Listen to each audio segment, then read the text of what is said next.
Justice neither knows friendship nor enmity. The village was one of the best stories of Ramsan.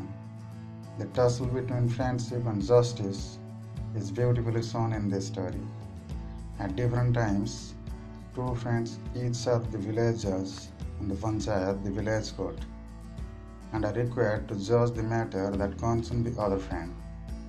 Let's know what will happen next. Main character narrator Algu Chaudhary, Jumman Sheikh's Roland, Jumman Sheikh and his wife Kariman, Samsu Sahu and his wife. Jumman Sheikh and Algu Chaudhary were very close friends from their early childhood. They trusted each other without any reservation. Narrator Jumman Sheikh had an old aunt who had some property. She had no other near relationship than Jumman. He had persuaded to transfer this property in his name by making tall promises.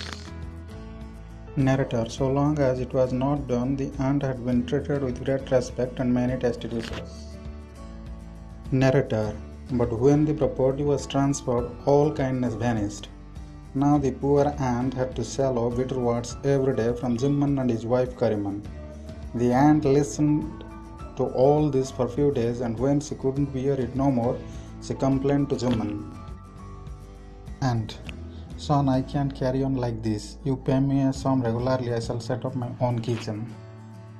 Jumman, do you think we grow money here?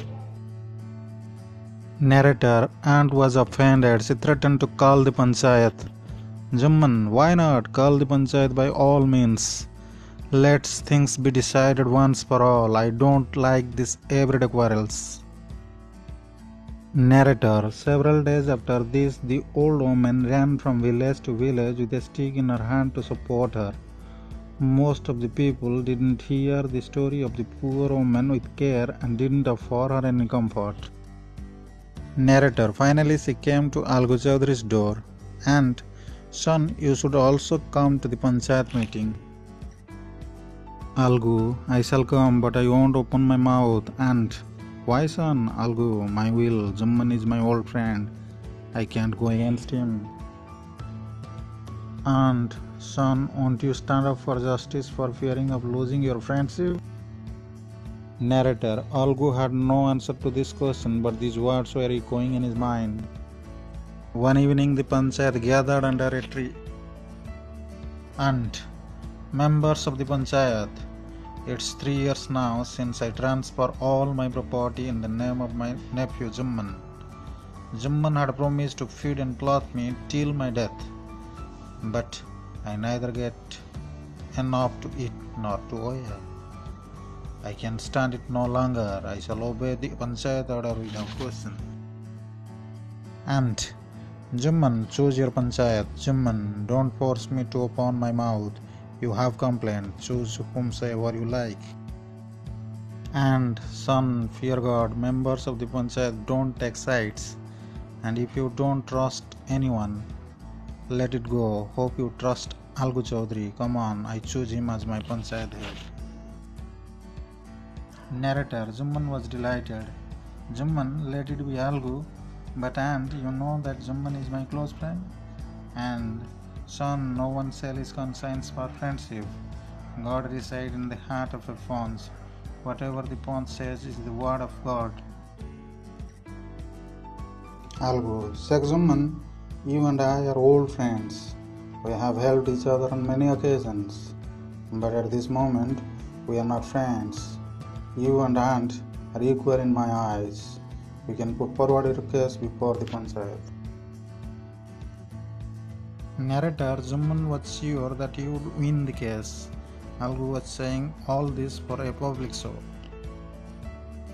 Jumman, O members of the panchayat, God is witness. I have never ill-treated her. I regard her as my mother, and it is my duty to serve her. Aunt is demanding a monthly allowance from me separately. All of you know the value of the property. It is not so profitable that I can provide a monthly allowance to her out of it. Moreover, there is no mention of monthly expenses in the agreement. Narrator: Algu, the village judge, began to cross-examine Juman.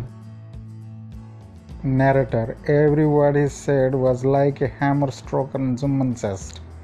While Juman Sek was lost in this mental tussle, Algu announced the judgment. Algu: Juman, the Panchayat has considered this matter. To us, it looks fair that Ant be given a monthly allowances, as our property valuable enough to warrant it. This is our decision, and if this is not acceptable to you, then the agreement for transfer of property shall stand void. Narrator: Juman was stunned to hear this decision. He never had expected such a judgment from a friend like Algu. The old intimacy was gone. Now their friendship turned very formal and limited to mere courtesy. Narrator: He was always looking for an opportunity to take revenge, and the opportunity to take revenge came to Juman very soon. Narrator: A year ago, Algu Chaudhary had purchased a fine pair of oxen from Batesar. Narrator: It was just a chance that one of the oxen died just a month after Juman's Panchayat. Juman: This is the punishment for his treachery. One may rest content, but God keeps watch on our good or bad deeds. Narrator: Algu on the other hand began to suspect that Juman had poisoned the ox. Narrator: Now a single ox was of no use. Algu tried to find a matching one, but without success. At least he decided to sell it off. Narrator: There was a trader named Samjo Saho who drove a single ox cart. He carried sugar and ghee from the village to the market and returned with oil and salt, which he sold in the village. Narrator: He thought of buying this ox. If he had this ox, he would be able to make 3 trips easily. This day it was difficult to make even one. Narrator: He finally bought bullock and promised to pay the price within a month. Narrator: As soon as Samjo Saho had the ox, he began to drive it hard. He made 3 to 4 trips every day, without caring to feed the animal properly. All he cared was to drive him. Within a month, the ox became a mere bag of skin and bones. One day, while on the 4th trip, Samjo Saho put a double load on him. Exhausted after the day's work, the ox was unable to lift his feet. But Samjo Saho kept on lashing at him with his whip. The bullock was made a last effort, but he collapsed on the ground and didn't rise again. Narrator: Many months passed. Whenever Algu went to their house to ask for the price of the ox, both husband and wife would fall upon him like dogs and started abusing him. Samjo, you are asking for the price of the ox? You have given us a near to dead ox. Now you want its price. You have cheated us. Narrator: Chaudhary had plenty of ill-wishers. On this occasion, they came together to support Samjo Saho. Narrator: But it was not easy for Algu to give up his claim of 150 rupees. He lost his school. The good people of the village gathered round. They asked for a panchayat to be called to settle the issue. Both Algu and Samjo agreed to this. Narrator: On the 3rd day, the panchayat assembled under the same tree. Someone: Why waste time? Let's elect the 5 members. Come Chaudhary, whom do you elect? Algu: Let Samjo Saho choose. Samjo: I choose Juman Sek.